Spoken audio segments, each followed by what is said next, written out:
소득이 낮은 분들이 OTT도 하나만 보는 게 아니야. 막 6, 7개를 보고 있고요. 배달을 많이 시키죠. 이러다 보면 또 은근히 이것도 돈을 많이 쓰게 되거든요. 그러면 도대체 어디까지 더 팍팍해지라고 이렇게 말씀하시는데 한번 잘 들어보시기 바랍니다. 조금 줄여보는 게 좋겠다라고 하는 5가지. 지식인사이드 구독자 여러분 안녕하십니까? 저는 방송과 유튜브에서 머니 트레이너로 활동하고 있는 김경필 멘토입니다. 최근에 물가가 너무 많이 올라서 많은 분들이 생활비가 너무 많이 들어간다. 그리고 돈을 좀 모아보고 싶은 마음이 있어도 좀 어렵다. 이런 이야기를 많이들 하시는데요. 사실 우리가 이 물가 이야기를 한 지는 2022년도부터 이야기가 나왔으니까 사실 횟수로 보면은 2년 가까이 된 것 같습니다. 최근에는 물가 상승률은 좀 낮아진다고 하는데 나가서 장을 보거나 이게 물건을 사거나 외식 같은 걸 할 때 보면은 전혀 가격이 낮아지는 것 같지는 않거든요. 그러다 보니까 많은 분들이 어떤 생각을 하냐면 내가 돈을 모을 수 없는 이유는 물가가 높기 때문이다. 월급이 안 오르기 때문이다. 라고 핑계를 댈 수밖에 없는 거죠. 물론 그 이야기가 맞습니다. 자, 그런데 물가 이야기는 어제 오늘 일도 아니고 앞으로도 어쩌면 계속될지도 모르는데 언제까지나 회사가 월급 적게 줘서 그런 거야. 물가가 높아서 그런 거야. 라고만 핑계를 댈 수는 없는 거 아니겠습니까? 자, 그러면 우리는 어떻게 해야 되냐? 살아남기 위해서는 미래를 위해서 뭔가 조금이라도 경제적 안정을 이루려면 조금 돈을 모아야 될 텐데 어떻게 할 거냐? 우리 생활 속에 녹아있는 과소비를 찾아야 되는 거죠. 그러니까 누가 보더라도 막 오마카세를 가고 호캉스를 하고 해외여행을 가고 욜로다 플렉스다 하는 과소비하는 거가 아니고 최근에 언론 보도를 보면은 정말 안 없어질 것 같은 명품 같은 경우를 사기 위한 오픈런도 없어졌다 그러잖아요. 이 정말 말도 안 될 정도의 과소비는 없어졌는데 생활 속에 누가 봐도 이 정도는 과소비 아니지 않나? 라고 생각하는 과소비, 그게 반복이 되면은 역시 우리는 전혀 돈을 모을 수 없게 된다는 거거든요. 야, 그러면 도대체 어디까지 더 팍팍해지라고 기본적으로 하는 것까지 못하게 하느냐? 이렇게 말씀하시는데 한번 잘 들어보시기 바랍니다. 과연 그게 기본적으로 우리가 하고 있는데 안 하면 막 큰일 나는 거냐? 사실 그렇지 않은 것들이 많거든요. 이런 소비들을 우리가 자제하는 것만으로도 물가가 높은 것을 좀 방어할 수 있지 않을까라는 생각을 하는 거죠. 우선은 안 줄이다고 해서 막 큰일 나거나 이런 건 아닌데 조금 줄여보는 게 좋겠다라고 하는 5가지. 구내 식당에서 주로 한 3, 4일 이상 식사를 해보자. 이런 겁니다. 만약에 이걸 반대로 막 외식을 많이 하게 되면은 그 돈이 그렇게 큰 차이가 안 난다고 하지만은 쌓이면 굉장히 큰 돈이 될 수 있다. 그 다음에 무심결에 타는 기본요금 택시. 기본요금 택시가 왜 문제냐면 장거리는 상관없어요. 근데 이제 뭐 전철 2정거장인데 요거 귀찮은데 이러고 타면은 그런 것들이 또 쌓이고 나면 상당히 클 수가 있다는 거죠. 그리고 이제 커피인데요. 하루에 한 잔 정도 브랜드 커피를 테이크아웃 하는 거는 문화입니다. 그건 대한민국에서 소득의 높고 낮은 관계없이 그 정도는 해야 된다고 봐요. 근데 이제 문제는 아침에 한 잔, 점심 먹고 또 한 잔, 오후에 3시쯤 졸려서 한 잔, 또 퇴근하면서 갬성, 또 이러고 또 한 잔. 이런 습관이 쌓이면 이게 사실 굉장히 큰 돈이 될 수가 있거든요. 그리고 이제 여러분 주변에 지인, 동료들한테 기프티콘 날리죠. 생일이야? 축하해. 그리고 사실 뭐 커피 한 잔 정도 보내는 건 괜찮은데 아주 가까운 지인은 아니고 애매한 관계인데 2만 원, 3만 원짜리 기프티콘 가끔 또 보내는 분들이 있거든요. 깜짝 놀래. 이분이 뭐 커피 한 잔도 아니고 왜 이렇게. 이거는 안 된다. 그래서 이벤트 자금은 자기 월 소득의 3% 넘으면 안 돼요. 국룰로 정해져 있는 이벤트 있잖아요. 뭐 엄마 생일, 아빠 생일, 어버이날, 형제나 자매 생일, 자녀 또는 배우자 생일, 그 다음에 베프 생일, 이런 정도를 제외한 그냥 지인, 동료한테 막 2만 원, 3만 원짜리 선물하는 거, 이런 거는 조금 지양하는 게 좋겠다. 그다음에 이제 마지막 5번째로 계절 바뀔 때마다 여러분 옷 사고 싶죠. 근데 이제 신상 옷을 계절 바뀔 때 사는데 요거는 조금 경련제로 사는 게 어떨까. 사실 우리가 옷장문 열어보면 입을 옷이 없진 않을 거예요. 근데 이제 많은 분들이 요즘은 이제 입을 옷이 없다, 뭐 이런 이야기를 많이 하는데, 그러니까 봄옷을 사려고 그러는데 작년 봄옷 샀으면 올해는 그냥 넘어가시는 게 어떨까. 요 5가지는 제가 지금 딱 말씀드리면 그거 안 한다고 엄청 절약되는 것 같지는 않지만 그게 12달 반복되면은 와, 엄청 큰 돈입니다. 요걸 좀 안 하시는 게 어떨까. 뭐 개인마다 차이가 있어서 딱 뭐라고 얘기할 수는 없겠지만 저는 지금 제가 말씀드린 내용을 안 한다고 해서 막 금단 현상이 발생하고 막 미칠 정도로 어렵다 이러지는 않거든요. 그냥 습관의 문제이기 때문에 요거만 줄여도 저는 한 3, 40만 원 이상은 절약이 된다. 그러니까 3, 40만 원 정도의 적금을 하나 더 가입할 수가 있는 거고 1년에 400, 500은 또 가볍게 모을 수 있는 여력이 되지 않을까. 돈이라는 건 이렇게 흩어져 있으면 힘이 약하지만 하나로 모아서 그게 500이 되고 700이 되고 1000이 되면은 굉장히 강한 힘을 발휘할 수가 있죠. 왜냐면 우리가 200, 300 뭐 할래? 200, 300이면 쓸 생각부터 하지만 500, 700, 1000 그러면 이거 어디다 투자하지? 이런 생각을 하잖아요. 그러니까 이런 생활에서 습관 하나만 고치고 시간이 흘러가도 사실은 굉장히 큰 금액을 만들 수 있는 시드머니가 된다는 거를 여러분들이 꼭 기억을 하시면 좋겠습니다. 사실 우리가 생각보다 습관을 만들어서 조금 덜 써보자 라고 하면은 바로 드는 생각이 야 내가 그 정도도 못하냐 하면서 굉장히 불편해질 거다 라고 생각을 하는데 불편해진 만큼 통장이 두둑해지는 것을 보면서 만족을 느끼는 습관을 가지면 되는 거예요. 예를 들면 그것을 대체한다라는 거는 저는 이렇게 봅니다. 아까 멘토님이 얘기해 주신 거 보니까 그 정도의 습관만 고쳐도 한 달에 한 3, 40, 4, 50을 저축할 수 있다고요? 그럼 한번 절약해 본 다음에 3, 40, 4, 50이 절약되는지 보자 이렇게 하지 마시고 그냥 먼저 4, 50을 저축을 하세요. 누울 자리를 치워버리게 되죠. 누울 자리가 있으면 사람은 발을 뻗고 싶은 심리가 있는 거 아니겠습니까? 오히려 발을 뻗을 수가 없잖아요. 그러니까 먼저 저축을 하고 그거에 맞춰서 소비 습관을 한번 고쳐보자. 실패하더라도 중간에 포기하더라도 안 시도해본 것보다는 훨 나을 거예요. 그러니까 그거를 좀 해보시고 대체를 한다는 건 예산을 만들고 먼저 저축을 해서 이 습관이 계속 유지될 수 있도록 본인한테 한번 실험을 한번 해보자. 이렇게 말씀드리고 싶습니다.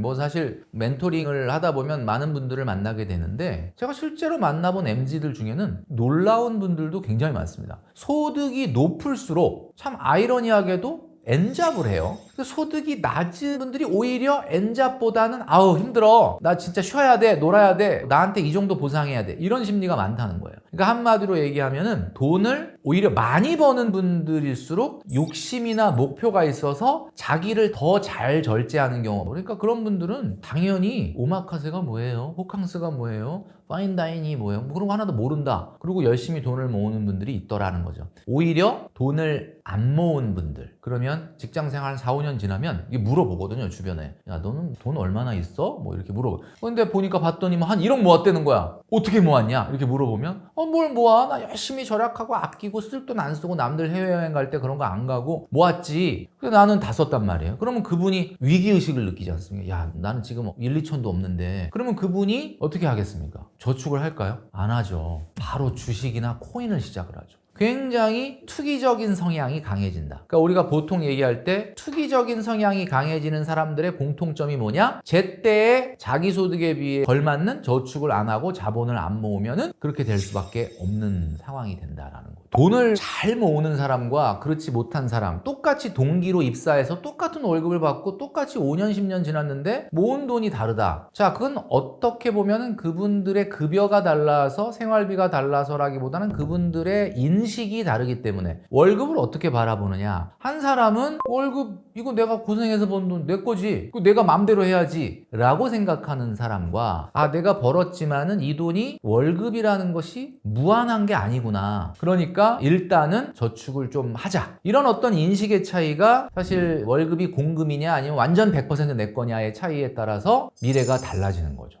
우리 직장인들이 갖는 평상시의 답답함, 우울감 이런 심리적인 문제는 어디서 오느냐. 사실 오늘 내가 당장 하고 싶은 걸 못하고 돈 좀 펑펑 쓰고 싶은데 오늘 막 소비를 못하고 그래서 좌절감이 생기는 게 아니에요. 잘 보면 그 좌절감이 어디서 오냐면 가만히 있어봐. 내가 지금 이 상태로 계속 가면 5년 후 10년 후에도 전혀 상황이 안 달라지겠네? 라는 생각 때문에 오늘 좌절감이 오는 거죠. 그러니까 제가 좀 전에 말씀드렸던 것처럼 월급은 공금이라고 생각하고 그래도 그나마 남들 보기에는 작은 돈이라고 생각해도 조금 모아서 자본을 늘려가는 사람과 이거 내가 지금 나 힘들었으니까 나한테 보상할래 그리고 다 쓰는 사람의 가장 큰 차이는 심리적으로 지금 한 사람은 자꾸 쓰면서 근데 왜 이렇게 불안하지? 한쪽은 지금의 소비를 약간은 절제하는데 뭔가 통장에 돈이 좀 늘어난단 말이야? 저는 그분들이 앞으로 할 수 있는 가능성의 차이는 엄청나게 다를 수 있다. 이렇게 말씀드릴 수 있죠. 5위는 바로 여러분들의 월소득에서 문화생활비를 15% 이내로 써야 된다라는 겁니다. 문화생활비가 뭔가요? 라고 하면 40대 이상 분들한테는 영화 관람, 책 사서 보는 거 뭐 이렇게 생각을 하는 거예요. 그런데 40대가 아닌 20대, 30대한테 문화생활비 그러면 PT, 요가, 필라테스 자, 이런 것들이 들어가거든요. 그럼 PT, 요가, 필라테스가 어때요? 가격이 뭐 아주 싸지는 않거든요, 이게. 아무래도 이제 좀 1대1로 하는 경우가 많으니까. 사실 운동하는 거잖아. 내 몸에 투자하고 건강해지겠다는데. 그걸 누가 뭐라 그래? 이렇게 핑계를 댈 수 있다 보니까 돈을 많이 써도 죄책감이 적어요. 그러다 보니까 PT, 요가, 필라테스는 나한테 투자하는 거라 이거는 정말 아까울 게 없다라고 생각을 하는 거죠. 근본적으로 틀린 말은 아닌데 월급을 2, 300, 3, 400을 받는 분들이 만약에 소득의 15% 이상을 건강을 유지하기 위한 거다라는 핑계로 문화 레저 비용을 쓴다면 사실 돈 모으기는 어렵다라는 거거든요. 많은 분들이 그래요. 여가 생활할 때 밖에 나가가지고 막 자전거를 타고 막 등산을 가고 낚시를 가고 막 스포츠를 배우러 다니고 이런 어떤 다이나믹한 여가 생활을 하는 분과 집에서 조용히 OTT 보고 영화 감상하고 그냥 누워서 쉬고 주변 산책을 하고 이런 분들 중에 어떤 분이 더 문화 레저비를 많이 쓸 거냐라고 본다면 많은 분들이 그래요. 아 이거 바깥에 막 나돌아다니고 막 다이나믹한 스포츠 막 이런 거 하는 분들이 돈 많이 쓰지 않을까 이렇게 생각하는데 은근히 집에서 생활하는 분도 문화 레저 비용을 많이 씁니다. 왜냐하면 OTT도 하나만 보는 게 아니야. 막 6, 7개를 보고 있고요. 음원 서비스도 막 여러 개, 너튜브 프리미엄도 막 하고 그 다음에 또 집에 있다 보면 뭐야? 배달을 많이 시키잖아. 이러다 보면 또 은근히 이것도 돈을 많이 쓰게 되거든요. 그래서 여러분들이 보기에는 문화 레저 비용은 15% 이내가 돼야 된다. 그리고 이제 4위는 뭐냐면 엔겔 지수입니다. 이제 먹는 거에 대한 물가가 워낙 비싸다 보니까 여러분들도 굉장히 고민이 많으실 텐데 1인 가구를 기준으로 월 소득이 500만 원이 안 된다라고 하면 30% 이내로 우리가 막아야 돼요. 먹는 거에 쓰는 비용을 내 소득의 30% 이상을 태운다? 그럼 내 소득이 100만 원인데 어떻게 해요? 그러면 30만 원으로 해결되냐? 아, 그건 당연히 안 되죠. 기본적으로 들어가는 비용은 있을 거예요. 아마 엄마가 집에서 밥 해주는 거 아니라고 한다면 7, 80원 아무리 아낀다 하더라도 들어갈 거라고 봤을 때 일단 자기 소득의 30%가 넘지 않도록 해야 된다. 뭐 어떻게 그렇게 할 수 있느냐? 마트 장 보는 거와 배달하고 외식에 대한 예산을 각각 만들어 보자. 그래서 좀 30% 이내로 잡으셔야 되고요.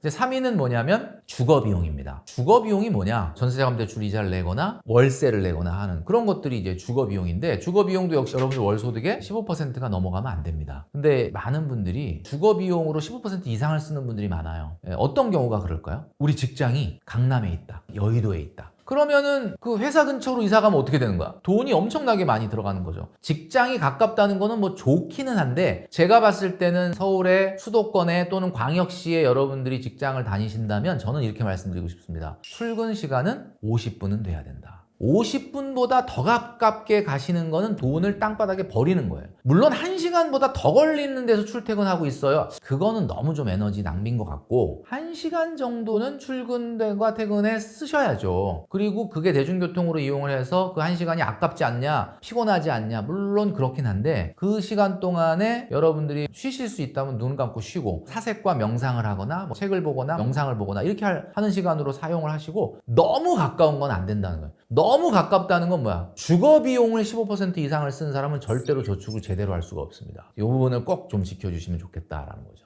2위는 바로 여러분들이 1년에 여행에 얼마를 쓰느냐인데요. 제가 가이드를 드리자면 여러분들의 연소득의 5% 넘어가면 안 됩니다. 그럼 그 얘기는 무슨 얘기냐? 월급이 400만 원 정도를 타는 사람이다. 그러면 절대 200만 원 넘어가면 안 돼요. 사실 500만 원 정도를 1년에 여행 경비로 쓸 수 있으려면 연봉 1억은 돼야 됩니다. 자, 그렇게 따진다면 야, 이 기준이 너무 팍팍한 거 아니냐라고 말씀하실 수 있겠지만 사실 여행이라는 게 우리가 365일 중에 며칠이나 여행 기간이죠. 뭐 많아야 뭐 일주일 열흘인데 그 일주일 열흘에 여러분들의 12분의 1, 12달 받는 월급에 막 한 달 월급을 태워버린다? 저는 그거는 아니라고 봅니다. 그러면은 월급 3, 400 받는 분도 1년에 200만 원 이상은 여행 경비로 못 쓴다 그러면은 언제 유럽 여행 가냐라고 말씀하시는 분이 있는데 유럽 여행 우리가 매년 가는 건 아니잖아요. 평생 유럽 여행 뭐 솔직히 한두 번 아니겠습니까? 그렇다면은 그거는 그 경비를 세이브했다가 계획을 해서 가야 되는 거죠. 그러니까 여행이라는 거는 일상을 탈출하는 즐거움이잖아요. 일상이잖아요. 일상이 쌓여야 여행을 가는 거지. 맨날 그렇게 여행 짐을 싸시면은 그게 뭐 일상을 탈출하는 겁니까? 여행이 일상이 되는데? 그건 안 된다. 이런 말씀을 드리고 싶습니다. 자, 그리고 우리의 삶 가운데서 가장 많은 비용을 발생시키고 가장 많은 저축을 방해하는 1위는 뭐냐? 결국 여러분들의 소득에 걸맞지 않는 자동차를 구입하는 겁니다. 제가 여러 번 말씀을 드렸는데 BMI 지수라는 게 있다라고 제가 말씀드렸죠. BMI 지수가 뭐냐면요, Bluff Mass Index, 허세 지수를 얘기하는 겁니다. 자동차를 보면 그 사람의 뭘 알 수가 있을까요? 그 사람의 허세가 얼마나 높은지를 알 수가 있습니다. 많은 분들이 그래요. 우리 한국 사회는 관계를 중요시하는 거다 보니까 그래도 내가 또 영업을 하다 보니까 다른 사람한테 좀 비춰지는 눈도 있고 그러니까 차를 너무 경차를 탈 수가 없습니다. 이렇게 얘기하시는데 저는 그렇게 생각합니다. 그분이 혹시 여러분들을 배웅 나와서 주차장까지 따라오시나요? 여러분이 무슨 차를 타는지 꼭 그렇게 확인을 할까요? 아니거든요. 그러니까 솔직히 말씀드리면 차 키를 좋은 걸 사세요. 차 키를 좋은 걸 딱 사서 상담을 하거나 만날 때 올려놓으면은 차 키 굉장히 좋은 거예요. 그러나 뭐 차는 확인 안 합니다. 여러분, 자신의 월 소득의 6개월 정도 되는 차를 타는 게 딱 맞다. 그러면 월급이 내가 500만 원이다. 그러면 얼마예요? 3천만 원짜리 차 타면 돼요. 400 이하는 좀 안 샀으면 좋겠고요. 400 이상부터 사는데 굳이 사야 된다면 6개월 정도의 차를 타라. 근데 지금 대한민국 사람들 만나보면 6개월이 아니라 자기 소득에 막 1년치 차를 뽑는 거야. 그러면 여러분들 월 소득에서 교통비가 15% 20% 나가거든요. 아니 그냥 딱 생각해 보세요. 내 월급을 받아서 15% 20%의 교통 비용을 쓰는 사람이 돈을 모을 수 있겠습니까? 차를 샀는데 이 차를 고이고이 아껴 타려고 모셔만 놓고 안 탄다. 그럴 수 있습니까? 그리고 차를 탔는데 타고 어딜 가. 돈 안 쓸 수 있습니까? 안 되거든요. 그래서 여러분, 기본적으로 BMI 지수가 6개월 이내로 들어오도록 노력을 하셔야 된다라는 이야기입니다. 자, 제가 지금 5가지를 말씀드렸는데 이 5가지는 어때요? 요건 좀 빡세죠? 왜냐면 이미 사버린 차 어떡하냐? 이미 전세 얻은 거 어떡하냐? 2024년도에 또는 2025년도에 이사 가실 때 바꾸면 되지 않습니까? 그리고 차라는 건 말이죠. 차 번호만 입력하면요, 제대로 된 가격을 받아줍니다. 그렇기 때문에 여러분들이 용기를 내셔야 돼요. 여러분들의 미래를 바꾸려면 여러분들이 행동에 옮겨야 되는 겁니다. 머릿속으로는 끄떡끄떡 하시죠. 지금 진짜 맞는 얘기다. 근데 여러분들이 맞는 얘기인데 행동은 안 해. 그러면 미래는 안 바뀌는 거죠.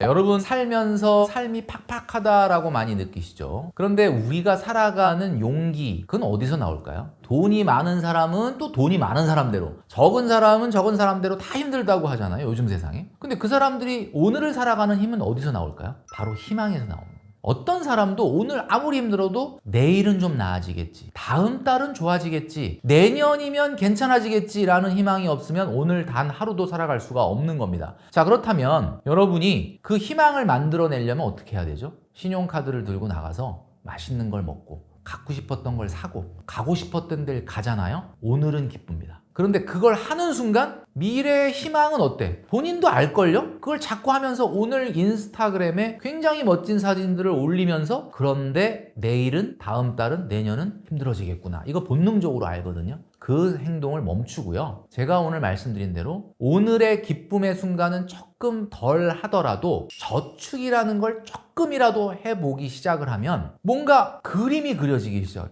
야, 진짜 내가 그 김경필 멘토의 이야기를 듣고 진짜 남들이 보기에는 되게 작은 돈이라고 생각하지만 어쨌든 저축을 시작했더니 몇 개월 지났는데 금액이 커지는 거야. 이렇게 되면 내년엔 얼마가 되고 내후년쯤 이만큼 되는 거네. 자, 그게 무슨 얘기냐? 오늘을 약간 내가 절제를 하면 불편할 것 같지만 해보면 또 그게 대단히 또 불편한 것도 아닌데 이상하게 그림이 그려지는 미래가 보이는 거죠. 그러면 그거 하나만으로도 오늘 이상하게 행복할 수가 있는 거예요. 여러분, 그래서 소비를 하는 사람보다 저축을 하는 사람이 훨씬 더 행복하다. 이 말을 여러분들이 기억을 하시면 용기를 내셔서 올해 시작하실 수 있을 거다라고 말씀드릴 수 있습니다.